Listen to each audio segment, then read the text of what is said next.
All right. Good evening, everyone. Thank you all for being here. Hoping that you can hear me out there. We're really happy to have everyone joining us. On behalf of UofT Talks, Raw Talk Podcast, and the Institute of Medical Science, that's the first thing I want to do, to thank you for showing up tonight to talk and explore climate change and health and where we go from here. My name is Laura Best. I'm a PhD student here in the Institute of Medical Science, and I have the pleasure of representing a fantastic group of students as your MC this evening. In addition to the discussions tonight, we are interested in hearing from you. If you haven't had a chance, please complete the 3-question poll on the right-hand side of your screen. Additionally, consider adding an answer to our ongoing word cloud at any point tonight when you learn an answer to this question: what is one impact of climate change on our health and the health of our communities? Before we begin, I would like to invite Dr. Claire Wunker on stage for a land acknowledgement.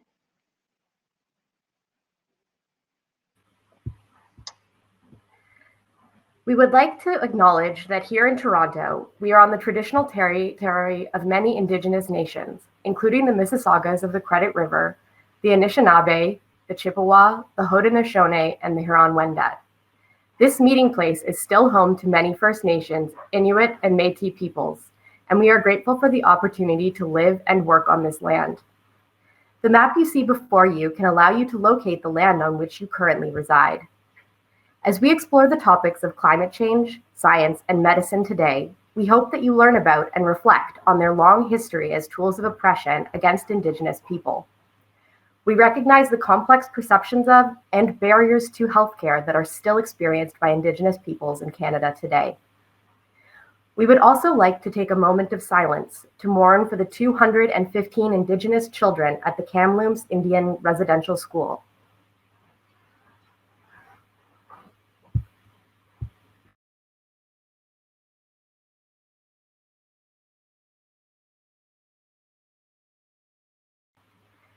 We join communities across Turtle Island and around the world in mourning the loss of these children, their stories, and their contributions to Indigenous communities in Kamloops Te-Sequepum territory and beyond. Thank you, Claire. So tonight, we will be exploring climate change and health. We have 2 panel discussions for you. The first discussing the direct intersections of climate change and health, and the second exploring our options for tackling climate change in the future.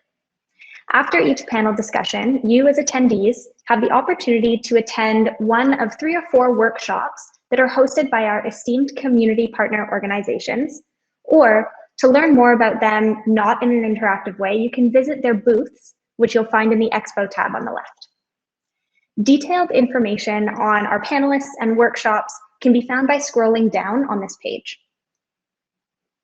At any point, if you experience technical issues, please navigate over to the top right corner of your screen, click the little paper airplane, and send a message to UofT Talks. Our team will be happy to help you out with whatever you're experiencing. During the panel discussions, we also invite you to ask questions to pose to our panelists.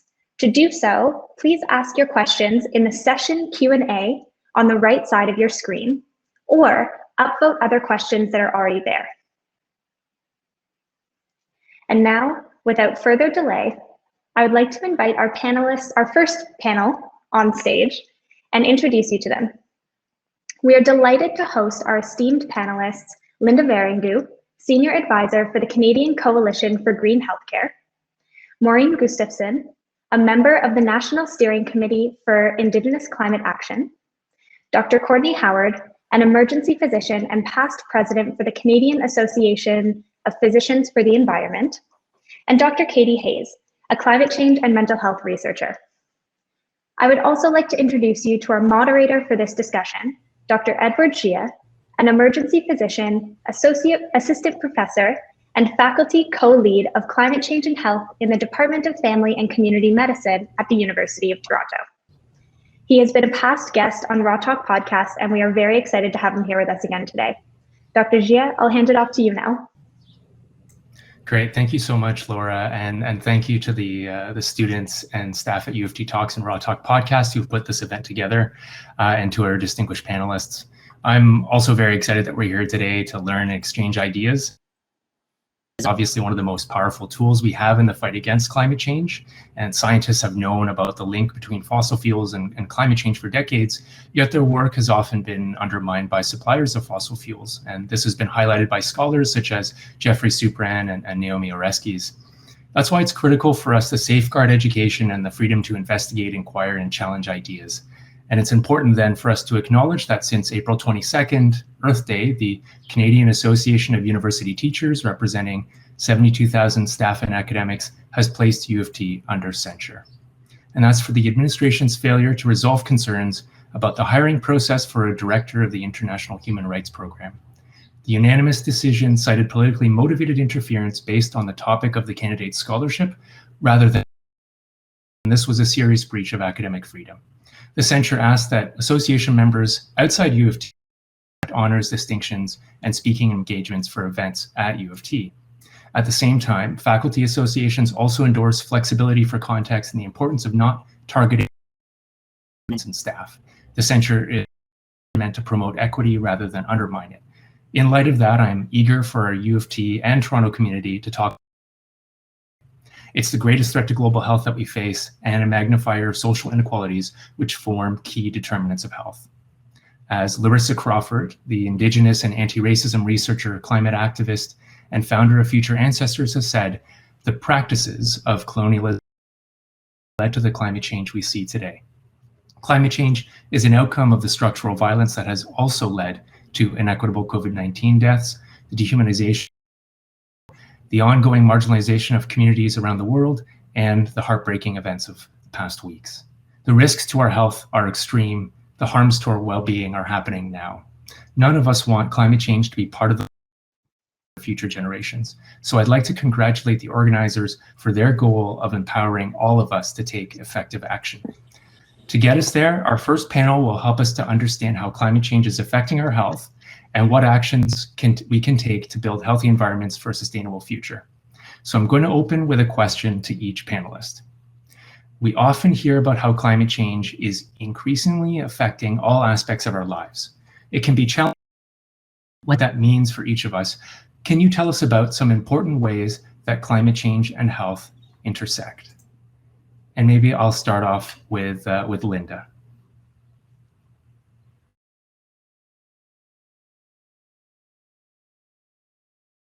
Thanks so much, Ed. Yes, indeed. I'd like to answer this question in two parts because I'm going to be addressing the health system and healthcare facilities, and they are both contributors to climate change as well as being impacted by climate change like we all are. So first off, if we were to put all the healthcare facilities together around the world, the amount of greenhouse gases coming from these facilities would constitute the 5th largest emitter in the world. So this is not an insignificant concern in the health system. In Canada, our emissions amount to about 5% of the total emissions from all across Canada. One of the other interesting global aspects is that per capita, Canada's global emissions, Canada's greenhouse gas emissions constitute one of the top 5 emitters in the world. So again, we have a smaller amount, but our emissions are not resource careful. In addition, the majority of the greenhouse gas emissions that do come from the health system are really attributed to the supply chain. So 61% of the healthcare system's emissions come from the supply chain, not just from what we emit from our buildings and the energy we use there. So secondly, what I'd like to state is that healthcare facilities are also impacted by climate change. At the Canadian Coalition for Green Healthcare, where I work, we do an environmental benchmarking survey for the health sector, for hospitals in particular. It's a free survey, and we have about 100 participants a year. And we asked a couple of climate change related questions. And the first question that I'd like to share with you is, of all the climate related weather events, are you experiencing? So about more than a quarter have responded that they have experienced extreme heat, extreme cold, and just less than a quarter experienced heavy rains and flooding. So healthcare facilities are definitely impacted. Secondly, how the impact is actually felt in the delivery is a little different. What they have responded is that about a quarter, again, have identified that infrastructure damage is one of the main concerns that they have. More than a quarter have identified that as well. They've also identified that access to critical care has been reduced. That's at about 18%. And that healthcare workers have been impacted, about 17%. So there's a number of different ways that healthcare facilities are impacted by climate change as well, which really means that our access to care is challenged. Thanks. Linda, I'll move to Courtney next.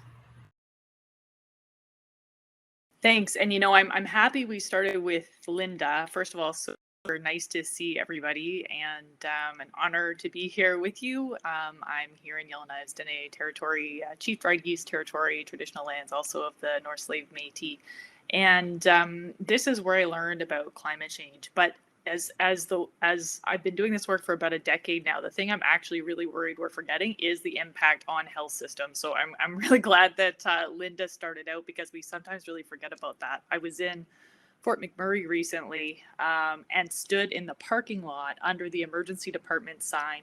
From there, you could see burnt out trees in two directions that came to within 500 meters of the hospital. And as an emergency provider, I got teary.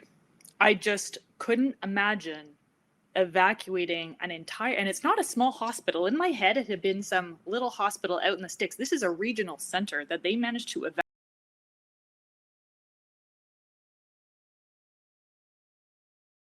Looks like we may have temporarily lost Courtney. Maybe is it okay? I'll move to Katie, if that's all right, until Courtney comes back. Sure. Thanks, Edward. As she comes back, I'll let her off where she dropped off. So thank you so much for the opportunity to join you all today. The area that I'm really going to focus on in the connection, the intersection is climate change and mental health. Because far too often the mental health impacts of climate change tend to be overlooked. And there are really important mental health consequences of experiencing things like climate-related hazards.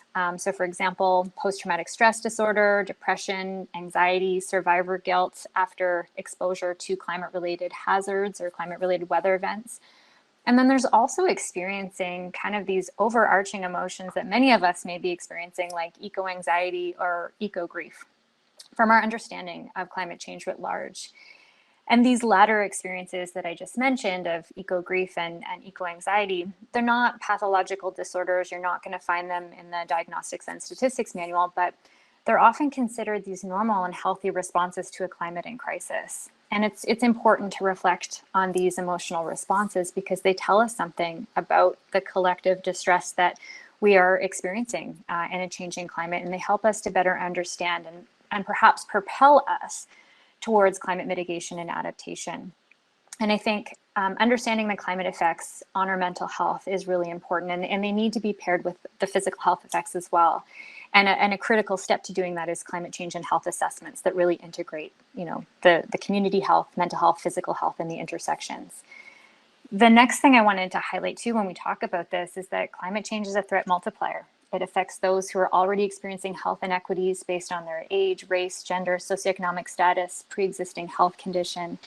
And when we're thinking about, implications for policy and practice, which is what I do in my day-to-day, when we're thinking about how to improve mental health in a changing climate, we really need to do so by embedding health equity and social justice through the fabric of planning, of practice, and of implementation. And finally, as well, when we recognize the intersections of climate change and health, it's important to learn from those from and with those who are on the front lines experiencing the health consequences of climate change, and learn what climate change adaptation and mitigation means to them. What types of culturally relevant care are needed, how and by whom should this care be delivered, and emphasizing who should be leading these initiatives to reduce the social inequities. So thank you so much for being here today and for letting me be here. And hopefully Courtney has rejoined. And if not, I'll pass it back over to you. Thank you. Yeah, thanks so much, Katie. Oh, look at that. Perfect timing. I'm going to ask for your answer, Maureen, and then we'll pass it over to Courtney. Of course. So I'll start by saying Bojon Nindinoe Maganak, Maureen Nishnakaj Shaganashima, Kojijing Ishnakade Ishkonigan. So what I just said in my people's language means hi. My English name is Maureen. I have mixed Anishinaabe and settler roots and belong to Kojijing First Nation, which is in Treaty 3 territory of Northwestern Ontario. And I join you here today from Thunder Bay in the Robinson Superior Treaty area. So I just wanted to, I guess, build on what my colleagues have said in my response. So, everyone seems to be focusing on their particular niche or area of expertise, and the expertise that I feel that I can bring here, or maybe expertise is a strong word, but the knowledge that I think I can bring here is knowledge about the impacts that climate change can have on Indigenous communities. So I think it's very apt, especially given that we started with a land acknowledgement today. And I think when you think about, why do we do land acknowledgements? It's this acknowledgement, literally, that Indigenous peoples are so connected to the land, right? So one impact that isn't acknowledged very much in mainstream context is the impact that climate change is having on Indigenous languages, cultures, and the knowledge systems more broadly. So our cultures and languages, plural, are intimately connected to and shaped by our relationships with the land and the waters. So when those things start changing due to climate change, we lose our ability to connect with our cultures and to speak our languages. That's huge, right? For example, we know that climate change leads to a decrease in biodiversity. So communities whose subsistence patterns have traditionally revolved around things like the salmon run or the caribou hunt can no longer engage in these kinds of activities in the same way as they once did, if at all. And for Indigenous nations who follow some type of clan system, we're losing the animals that make up those clans. We also know that climate change leads to an increase in extreme weather events like flooding, which has caused communities to lose access to some of their sacred sites. And, these are just a few examples, but the point here is that when we stop engaging in ceremony or hunts or whatever it may be, we start to lose the knowledge and the teachings that are transmitted through those activities across generations. We also stop using the words in our languages that describe those activities. And this can be really distressing and tragic. So, Katie, you talked a little bit about the mental health effects. And I think, this really is a threat multiplier for Indigenous people because, this is building on the colonial violence that we've already been experiencing over the past 200-300 years, right? So it has severe impacts on our physical and mental health, as well as our emotional and spiritual health. And this is the framework that a lot of Indigenous nations work with, right, including my own. So I also just want to add, not only does these cause direct adverse health outcomes, we're also losing access to things that are health promoting and even life promoting for our people. So it's kind of a double whammy in that sense, right? Increasing evidence is showing a really strong positive correlation between culture and language and health for Indigenous people all over the world, including here in so-called Canada. So in that sense, cultural continuity, competency, in our languages are very strong determinants of health for our people. This is something we've always known as Indigenous people, and Western science is just kind of catching up there, which is great to see. It's great to see Indigenous researchers doing this work. So I think I'll leave it at that for now, but miigwech, thank you. So much, Maureen. Glad you could make it back, Courtney. I'm going to hand it over to you. When did I cut out last time? What was I talking? You were talking about the effect of wildfires on hospitals and witnessing. Yeah. So in Fort McMurray, they had to evacuate emergently, and no loss of life. It was heroic. And what you really felt sitting there was that providers were still looking at the burnt out hillsides. And in fact, they felt, the nurse I was speaking with said that they felt continuously re-traumatized by this visual reminder. And in fact, the next year, in 2020, they had a flood. And so that damaged a different part of the hospital structure. And so now they're dealing with COVID. So really they've had 3 emergencies in quick succession, and just shows us, how much we're going to have to deal with. Here in the NWT, we're 2.5 degrees Celsius warmer where I live than when an 80-year-old elder was born. I serve a population that extends up to the high Arctic, where it's 3 degrees Celsius warmer. And so, loss of safety in terms of ice-based travel, loss of food security. We have high rates of cold weather drownings as a result of the instability. And as Maureen was mentioning, all of that leads to challenges to culture. And our MP actually was just telling me last week when I was speaking with him that the elders he was talking to, and he's Indigenous, it's Michael McLeod, they were describing sort of a loss of their feeling of place in the community because the traditional teachings had less of a role in guarding the safety of the community. And so here we had wildfires in 2014 for 2.5 months that led to one of the longest and most severe wildfire exposures in the global literature base. We found a full doubling of emergency department visits for asthma, 50% increase in salbutamol dispensation from outpatient pharmacies. The rates for asthma were higher in Dene people. And we think that may have something to do with housing. It may have something to do with the fact that our primary care system is really hard to access. So if you don't have computer connection, it's hard to make an appointment. So there could be, various reasons for that increased rate. And meanwhile, our community-based interviews, we did 30 of them. So in partnership with the Yellowknives Dene and the Kagatu First Nation, and purposefully sampled a real diversity of people and then did a qualitative analysis. We found that people felt really isolated at home because it was, stay inside with the windows closed, which is advice that we made for wildfires when a wildfire episode lasted for 5 days, right? Instead of 2.5 months. We did open community clean air shelters for recreation sort of halfway through, which did help provide people with a place where they could exercise and some clean air and socializing opportunity. But generally people felt disconnected from the land. And it really became a sentinel event that made them worry about what climate change meant for their children. So we heard a lot of comments like, if this is what it's like now, what's it going to be like when my grandchildren are born? But the thing that I liked the best about it was that the final theme from the interviews was that the people who prepared the most felt the best. The entire tone of their interview was different. It was positive, it was empowered. And so what I think we can take from that is that preparing, adapting, looking forward, making plans, not only will keep us safe, but it will feel good. We often say action feels better than anxiety. So I'm really excited to be here with this panel discussing, how we can really plan and take work productively towards, healthy people and also protect these health systems that we depend on so much.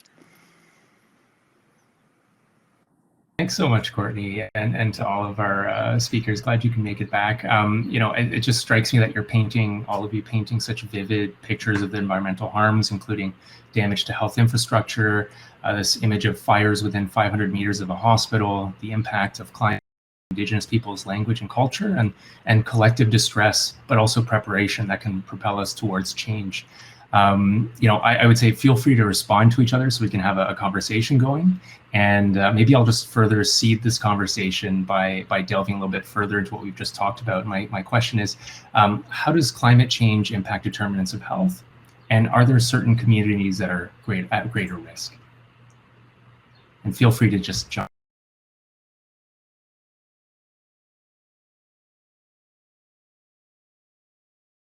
I'll start off by saying that hospitals are probably the most expensive homeless shelters that we can have. And there are a number of things that policies in health systems can address by taking the people that are most affected by their situation in life and to not have them in hospitals so others can be delivered the acute care they might need. And we've been starting to see that in the US and through UHN in Canada. The hospital systems are recognizing this and putting money into alternative living conditions so that people that are more disadvantaged can actually have a safe place to live, and have access to quality food, and get the medicines, social medicines that they might need, as such as the UHN system. And Ed, you might know more about it than I do, but I'll just start off by sharing that we need a continuum of care for people that are more disadvantaged by the social determinants of health.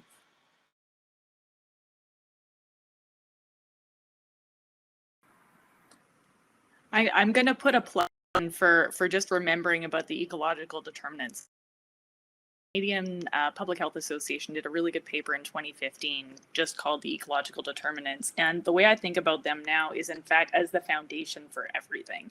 So soil, water, climate, etc. That's your base. And when that's stable, that's when we get to build, the social structures, the economic, etc., that give rise to the social and structural determinants of health. And when that's stable, that's when we get to build our healthcare system, which, as we know, is only responsible for a minority of overall health outcome. I've seen the environmental determinants of health sort of put on a level playing field with the social determinants, but I think that really puts us at risk of underestimating their impact. I mean, very much if you don't have clean drinking water, you don't have anything. If your climate system's unstable, you don't have anything. So I really talk about them being the foundation. And so I'd just going to get in there with that little plug for the ecological determinants. Yeah, and I'll build on that. And I definitely agree. I love that 2015 article, and just really the words of Dr. Trevor Hancock when he talks about, those at greater risk are downwind, downhill, downstream, right? Those already experiencing environmental racism and climate injustices. From the standpoint of mental health, when we think of people who are at increased risk, we also note that it's those who are engaged with land-based activities, right? Those who are seeing firsthand the risk, and that's often our First Nations, our Inuit and Métis communities. It's also farming populations, and also in particular when we're talking about some of the mental health consequences of climate change.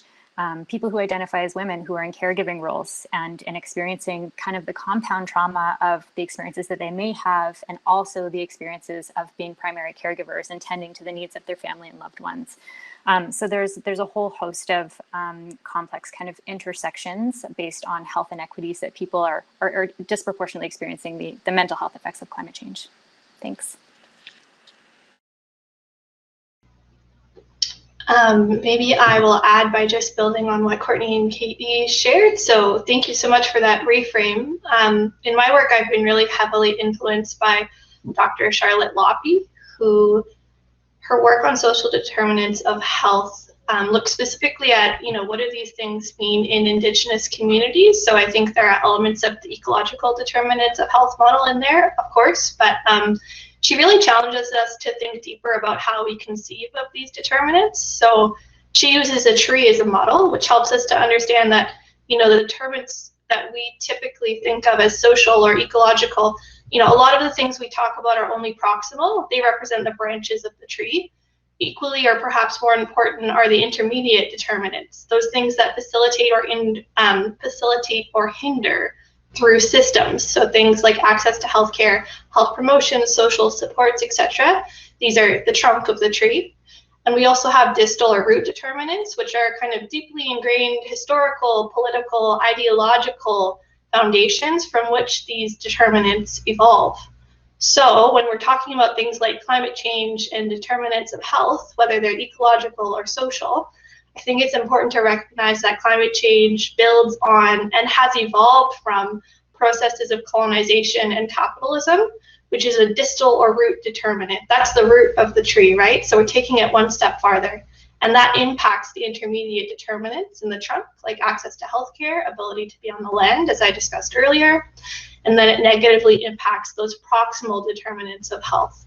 So I just wanted to offer that kind of conceptual framework because it's been really helpful to me in my work, and it kind of builds on what some of the other panelists have shared. Thank you. Maureen.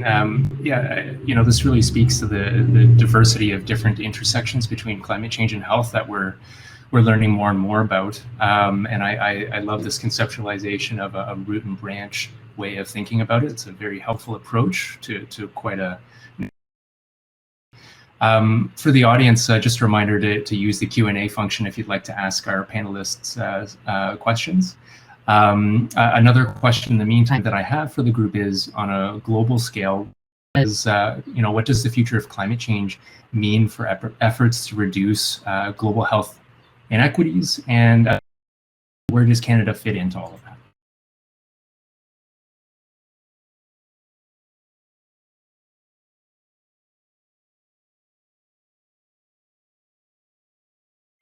I'll jump in and try not to talk too long, although I have many strong opinions about this. So like you, Ed, I came into this work partly as a result of work with humanitarian organizations. So I spent 6 months resuscitating pediatric malnutrition sufferers in the Horn of Africa. So they were little people between the ages of 6 months and 5 years. And when you have severe acute malnutrition, you're severely immunocompromised. It's like taking care of little people who have just gone through cancer treatment, chemo.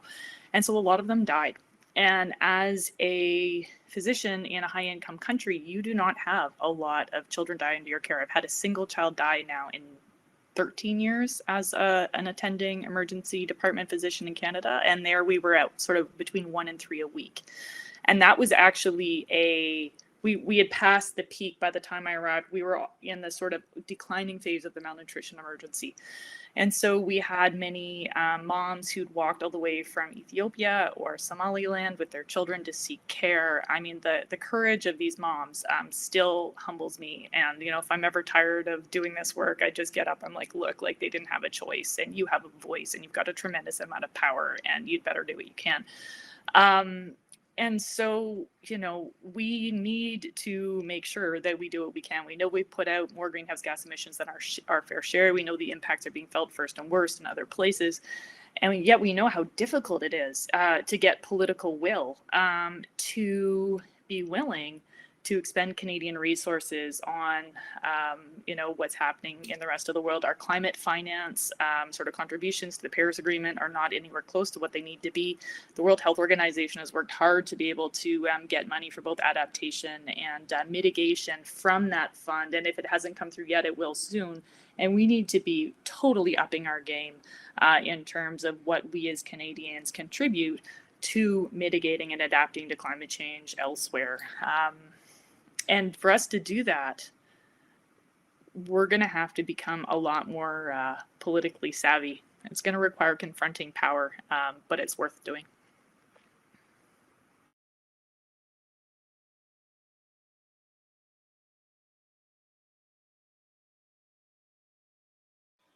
I'll just add to that from a health system point of view.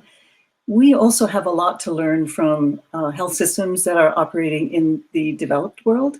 They are operating in low carbon situations. They've been doing amazing work using low resources. And I would say that, we need to help them as much as we can, but we also have lots to learn from them. We are over consuming. We have so many single-use products that we use. There are so many ways that we can learn from them. And that's another way of adding to your comments there, Courtney.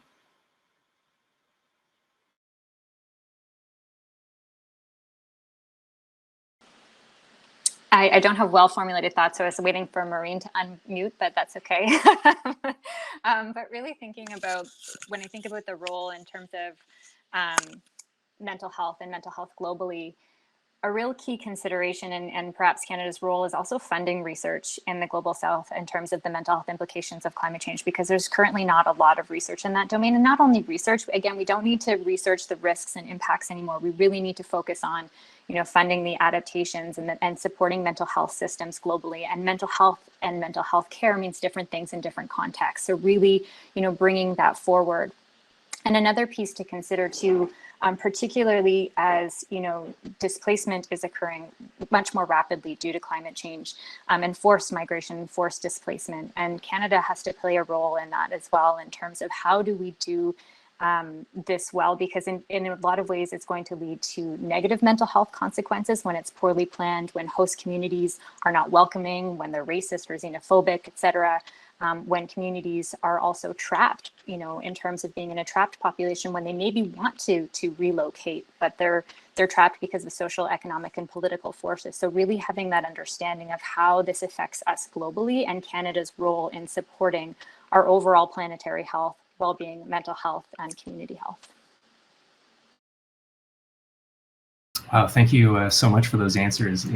There's definitely some common themes here where we need to recognize how tremendously fortunate we are in Canada to have all these resources, and that we need to help people elsewhere in the world and recognize, how damaging climate change will be, but also that our healthcare system should be learning from other places about how we can conserve resources and avoid over-consuming them. That's a really full circle round of answers. Thanks so much for the audience for putting a question in. The first one goes to Maureen, to your analogy about the tree. And the question is, how do you go about changing the trunk of the tree without cutting it down and starting again? That's an amazing question, and I don't know that I have one particular answer. Obviously, these are, the things like the roots of the tree, like the colonization, the capitalism, those are really complex social systems that have been built over hundreds, if not thousands of years at this point, right? So there's not one big thing or a lot of small things that I can say are going to solve this issue, but one thing that I would definitely advocate for is to listen to the folks that are most affected by those systems. So, I think we know that Indigenous people, Black people, people of color have been fighting against these systems for a long time and have been conscious of these systems for a lot longer than folks who don't necessarily fall into those identities, right? So yeah, been doing the work for a long time. A lot of Indigenous folks are experts at thinking on like that systems level and trying to understand the connections between capitalism, or like the roots of the tree and the trunk and the branches, right? So I apologize that I'm not able to answer that more comprehensively, but it is a really tough question, and yeah, that's my starting point, I would say. And if anyone would like to add on to that, please feel free. Well, I'll just say that some of the people I've learned the most from in terms of how to operate in international halls of power have been Indigenous leaders. So Chief Bill Erasmus used to live down the road from me. I used to be like, Bill, wear your helmet when he came by on his bike because he never had his helmet on. And Elder Francois Paulette has really been a mentor of mine for almost a decade, kind of unofficially, but I've learned so much from him. And I had the good fortune to go to COP with them several times, and in fact was invited in to watch the Indigenous Peoples Caucus deliberations by Chief Erasmus. And so many things. A sense of justice, we see that very, very clearly, but really just also a sense of mischief that I have seen help them sustain those efforts over decades. Elder Paulette has been fighting power for 50 years or more. And when you look at the rates of burnout in, climate and health circles, activist circles, et cetera, it is worth paying attention to the people who've been able to keep at it for a while. And what he always just had a smile. He was always pushing his luck. At one point he said, they asked me to say an opening prayer, but I'm going to say more than that.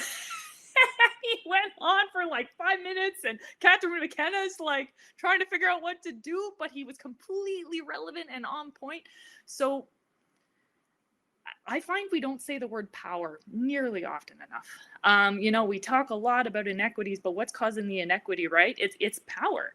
And because, as you said, Indigenous people have been, at the hurting end of the power structures in Canada for so long, they are the leaders I've learned from are just so good at figuring it out. At one point, I gave Catherine McKenna an open letter signed by over 100 Canadian doctors asking for work on climate change and health. Bill Erasmus was the person taking the pictures. Afterwards, he made the introduction. Afterwards, he's like, she's going to lose that. You make sure you follow up with her office and send her a copy electronically. And so, so much we can learn on so many levels, and not least of which is that real sense of aliveness in the approach to this issue. Thanks, Courtney, and some great tips on how to advocate and use power and recognize, when it is preventing you from taking action. We have another question. This goes back to Linda's comment about hospitals are the most expensive homeless shelters we have. The question is, Toronto is in an affordable housing crisis. How important is sustainable, affordable housing in ensuring health outcomes?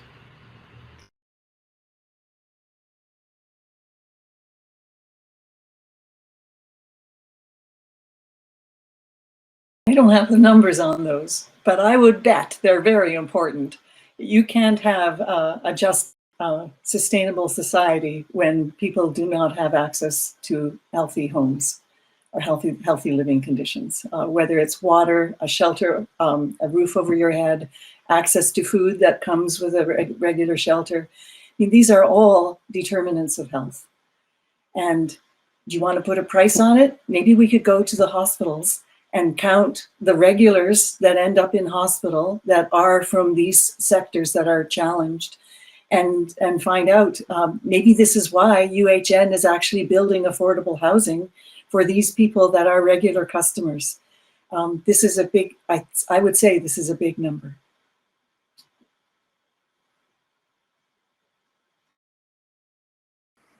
In multiple different ways. In Yellowknife at -40 in the middle of the winter, you simply can't discharge somebody from the emergency department to have a place to go. So the Salvation Army comes to our aid a lot of the time. Women's Shelter comes to our aid a lot of the time. But sometimes we just need to keep people, because it's literally life. You're in danger if you leave the hospital in those types of conditions. But that wildfire study I was mentioning to you, when I reviewed the material with the current Yellowknife's Dene Chief, Ernest Petsina, before we released the final report, his real comment was around housing. And he was like, look, can we make sure that we include a line about housing, because we need that data to help us make the case for better housing for our people. And so, housing is really important, and it's also really important to be speaking with the communities, especially when we're doing the research, to figure out how the research that we're doing interacts with their housing requirements, and how we can, as we launch those studies, make sure that we're making the case. So we made sure that we actually had a quote from Ernest Bitsina in our press release. We highlighted it in all of the media we did. And so trying to figure out how we can put use our skills, our biomedical research skills, to put numbers to it as best as we can, and then use the launch to highlight that as much as we, so that we can do it in allyship with the communities that we're serving.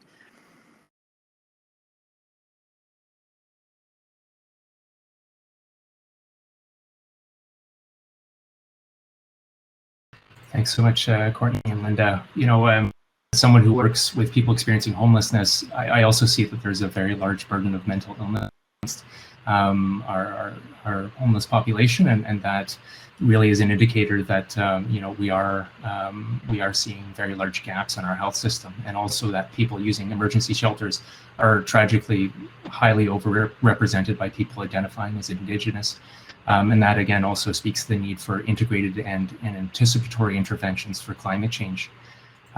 So thanks so much for all of your answers about this. We had a question that came up from multiple folks, and the question is, in what ways can the medical system in Canada and the world reduce their carbon footprint? Is it possible to decrease the amount of garbage and still maintain clinical? I'll just jump in here for a minute. There's a global effort that's just kind of started. It's the race to zero, and it's a health system initiative around the world. And they've come up with a list of 7 initiatives that health systems can undertake to reduce their emissions. Just trying to remember all of them, but I'll start off. The first is that health systems or health facilities have renewable on-site generation. The second is building an infrastructure going to net zero. So making sure that your operations and your construction are net zero. We have also transportation. So transitioning to low carbon, sustainable, active transportation wherever you can. Sustainable food systems, supporting those food systems that are low carbon and local. Supporting circularity, the circular economy. So what that means is that we don't use as many single-use products. We try and encourage reduction and reuse as much as possible. And if we can't, then encourage recycling. But recycling we've relied on way too much, and it's not working. So we need to do other ways. Incentivize low carbon pharmaceuticals is one of the big things. Pharmaceutical industry is a huge carbon emission area. And then lastly, increase the efficiencies in the health system. So we probably have inefficiencies in the health system that are begging to be worked on, whether it is in the operating rooms that we're getting surgical kits that contain 30 instruments when we only need 2, designing our operation procedures so that we can work with the lowest amount of resources that we need to. So there's a 7-point plan anyway that's being presented globally for health systems to start addressing. What is also interested in this report is that they've identified health systems globally which should immediately start to take deep and drastic carbon cuts. And Canada is identified as one of those. There are other nations around the world that have started already on their carbon reduction journey. England, the National Health System in England being one of them. And they are much further ahead than other nations. And we are seen as a laggard.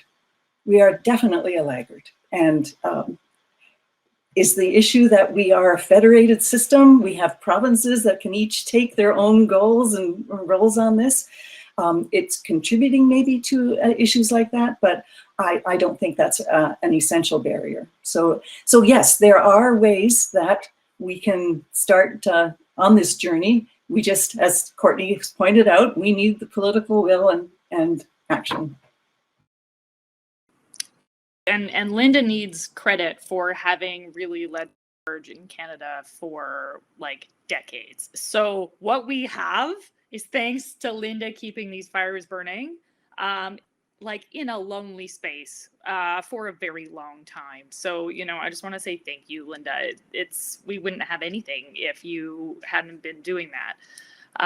So we have a problem where this is still not part of medical curricula. Medical curricula is always slow to change. And so what you know, it was 2009 when the Lancet called climate change the biggest global health threat of the 21st century. And the medical student curriculum survey that I just looked at that hasn't been published is still showing like a minority of healthcare systems and hospitals and universities including this. And we see this changing quickly, but you can imagine if the doctors around the table who are planning the healthcare system don't know what they don't know, and same with the nurses and same with the facilities people, it hasn't even been on the agenda. So I'm happy to say as a Canadian Medical Association board member that it is on our strategic plan that we've just passed. And that's a big deal because the CMA is the most well-resourced medical advocacy organization on the planet. It's a multi-billion-dollar organization as of a couple of years ago. And so it will be driving this. Linda and Ed and I and many others are starting sort of a grassroots collaborative to start to form relationships and get a sense of what people are doing in this space. But yeah, we basically need to go from 0 to 100 on this. I think we have the people in Canada and the will to get it done.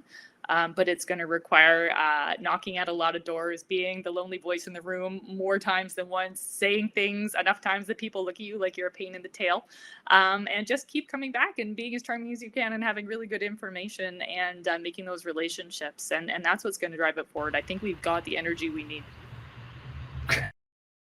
That's very exciting news, and Linda, thanks also for the examples of leaders that we can be looking to. It's a well-trodden path, it sounds like already.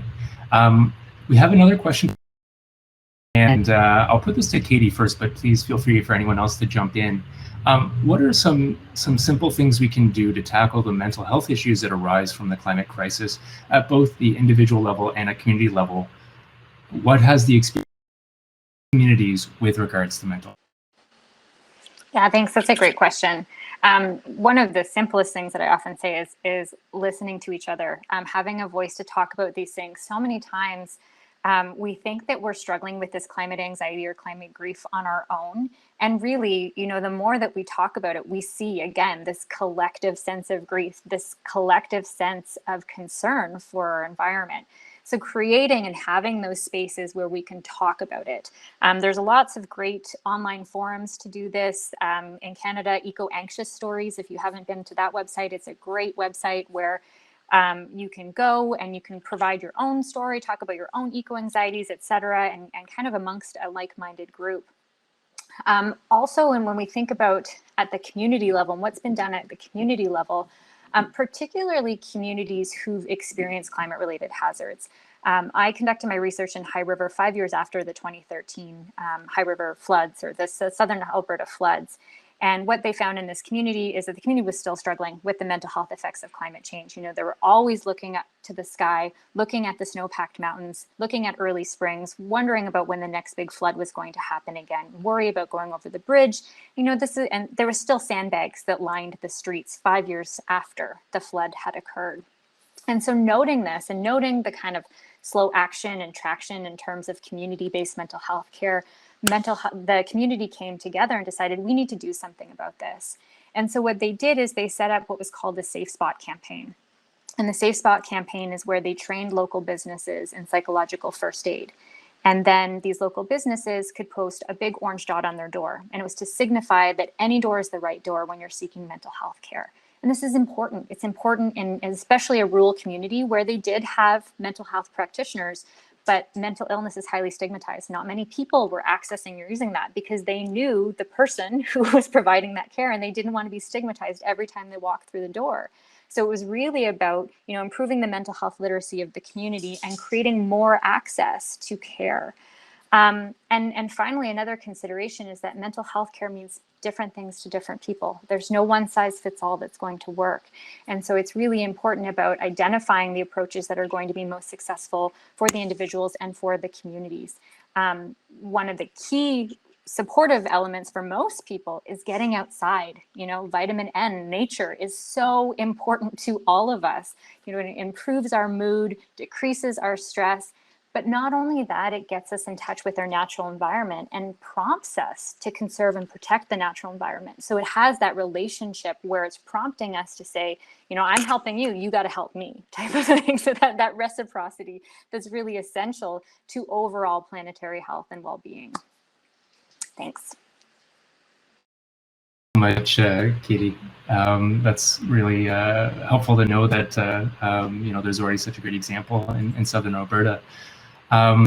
So we're just rounding out the panel. We've got about just under 10 minutes left. At this point, you've all talked about all these great research studies, all these great projects around the world. If you have any for our audience, please add it to the chat. And I do have a final question for all the panelists. I'm going to start with Maureen for this. From your perspective, what can we do as individuals, groups, or communities to help combat climate change and restore a sustainable future? Thank you so much for that question. Another big one. These are all big questions, and I really appreciate the thoughts of my fellow panelists to help kind of get my brain turning. So the first thing I'll say is, like, I'm really, Linda, I was so interested in your answer to the previous question about what can we do to address climate change in healthcare systems, and you talked about needing to fix inefficiencies, and I just want to make this plug of, like, the healthcare system that exists for First Nations people in so-called Canada today is absolutely fundamentally different than the healthcare system that exists for non-Indigenous people in Canada. And, like, I don't really have time to go into all the intricacies of that, but I would say that that is, for me anyways, one of the biggest inefficiencies in our healthcare system. We know that Indigenous people bear a very disproportionate burden of illness for many different conditions and diseases, unfortunately. And so, you know, that is inefficient. The way that healthcare is delivered in First Nation communities, particularly in remote and rural communities, is very inefficient. Transportation is an issue. It's going to get worse as climate change increases, and it's already very expensive to be flying in supplies, personnel, all of these things. So I just wanted to start off with that, but returning a little more to the focus of the question. One thing I talked about earlier is, again, like, supporting Indigenous communities. And as I've tried to highlight throughout this discussion, Indigenous people have so much knowledge about their environments and climate change. We've been living on and taking care of these lands and waters for thousands of years, right?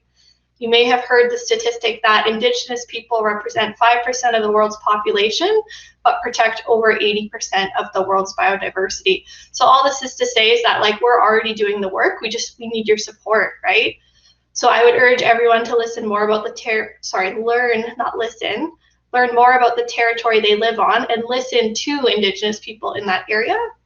And also just wanting to note that when I say listen, it's good to point out that, like, it's really easy to listen to Indigenous folks who are palatable, maybe like me, who have degrees and light skin and don't have an accent.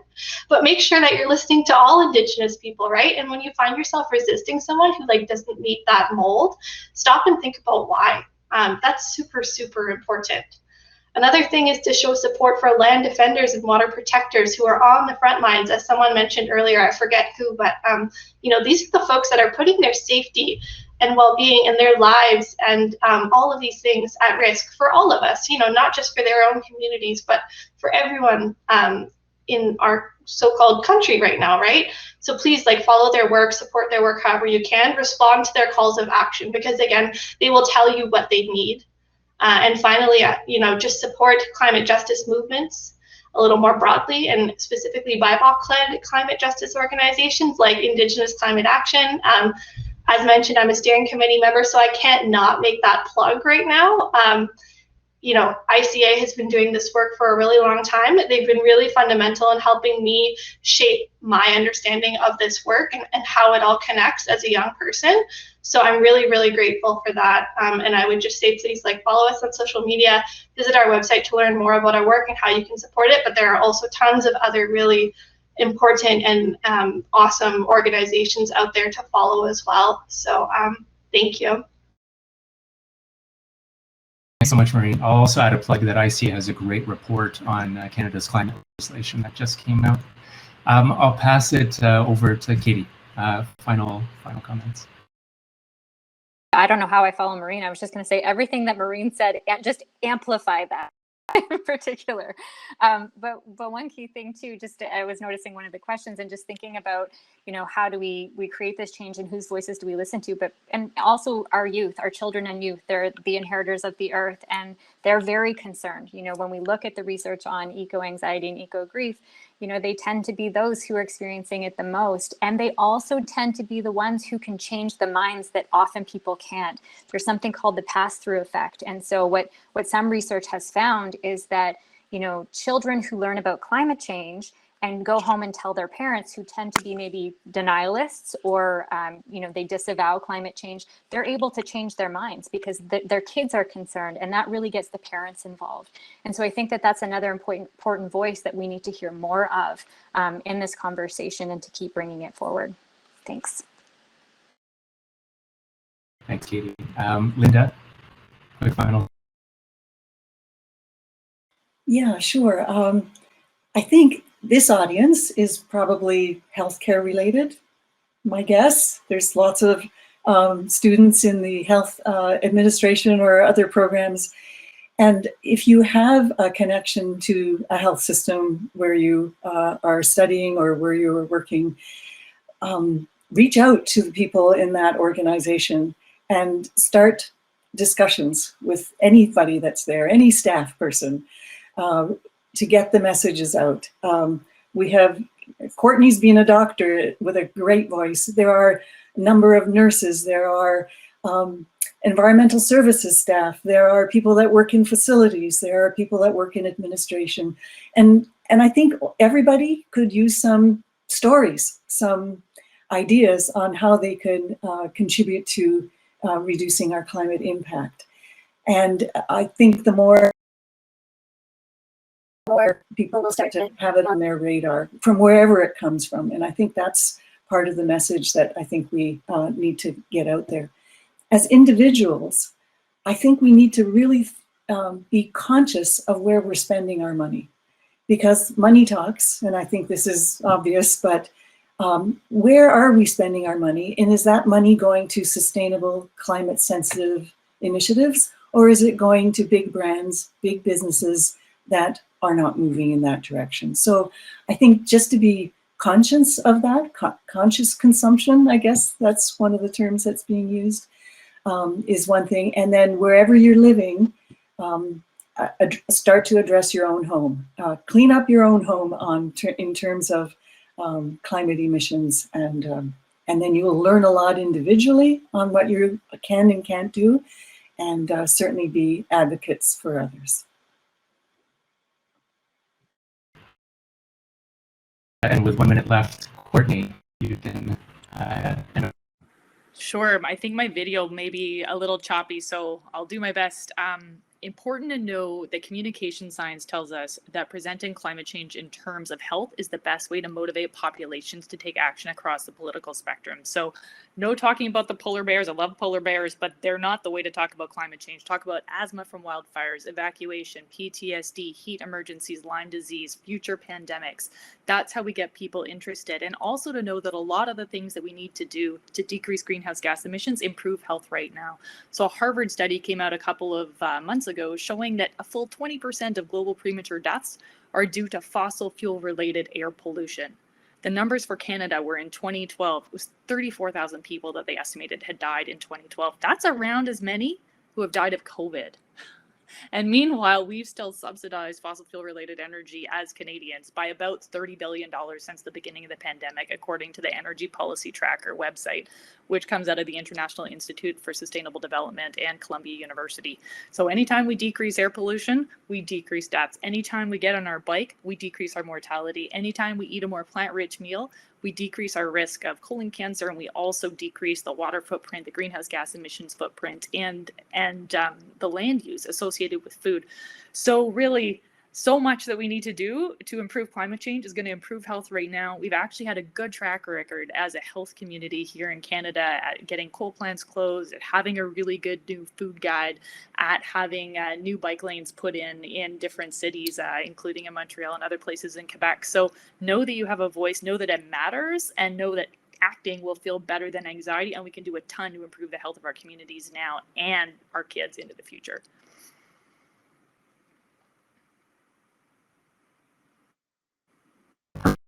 Ending to our panel. Thank you. To Linda, Katie, Marie,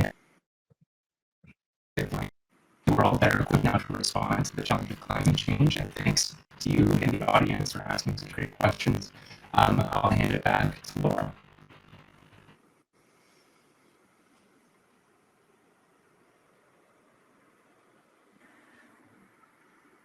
Okay. Thank you, Dr. Xia, and thank you for being here. It was an absolute delight listening to all of these different perspectives.